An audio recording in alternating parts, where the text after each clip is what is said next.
Yeah. It feels like Mississippi now. It does with the temperatures and everything that Wow. we're experiencing now, right? The all-time record is 68. We'll get within 3 degrees of that today. Wow. And Nice, this is, nice. yeah, it's going to be the 10th day this month with 60-degree temperatures, and that will tie the all-time record established back in 1889. It is cloudy out there right now, folks, but it is warm and feeling kind of weird as you look live at I-69 and 126th Street. Look at this beautiful shot of the clouds in Kokomo coming in. Noblesville as well. Great pictures from Morse Reservoir. Connorsville had rain. If you were watching sunrise this morning, it absolutely poured there this morning. The rain is gone for the most part. I still think we're probably going to see a few sprinkles, and some of you have seen some mist, but we are now totally cloudy here in the state from top to bottom. But it could be a lot worse.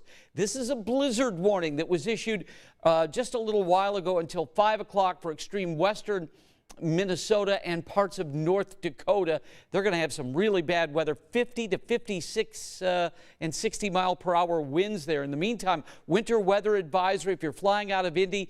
No delays in Philly and New York right now, but we could see some in Boston later on today. So how about our weather? Well, we're in the mid-60s right now. We're going to hang about where we are. We would be warmer were it not for that cloud deck. And then some heavy rain's going to come in here both Tuesday and then late Wednesday, which could trigger off some flooding. You know, many of you have had close to 3 inches of rain already this month, so the ground is saturated.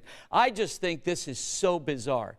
Look at this. These are current temperatures, 64 in Indy.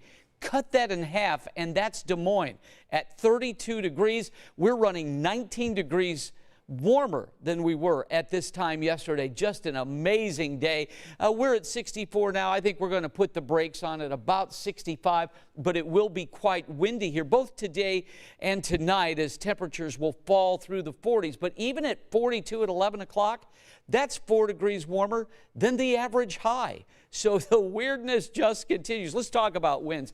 This is what I'm looking at for this afternoon. By 4:30, hang on to the steering wheel. 30-mile-per-hour winds are possible at that time. And even as we go through the evening, we're still talking about 20 to 28-mile-per-hour winds at 10 o'clock this evening. So just keep that in mind. Yes, we're going to get rain. Yes, we'll get some tomorrow. And then again, late Wednesday with a total accumulation of a half an inch to close to an inch of rain here in the metro area. That's Tuesday and Wednesday. Now this afternoon, I know that some of you have just a little light mist there. It's really hard for radar to pick this up, but we do think that that will occur. Then as we move into the morning hours tomorrow, here comes some rain. This is 5 o'clock tomorrow morning as a warm front starts to lift through.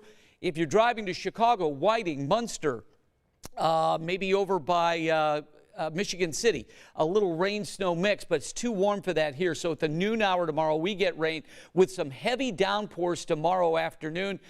I was going to wash my car. I think I'm just going to clean out the inside because it would be a waste of time with all this rain surging up from the south. This is Tuesday at 8:30.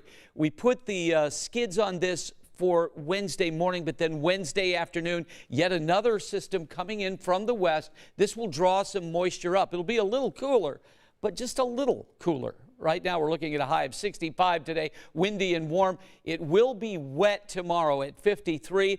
Much cooler Wednesday at 45 with late day rain. And then how about this? 50 on Friday, 48 Saturday as we start the new year, still well above average. But then finally some snow comes in here, at least a chance for it on Sunday, Karen.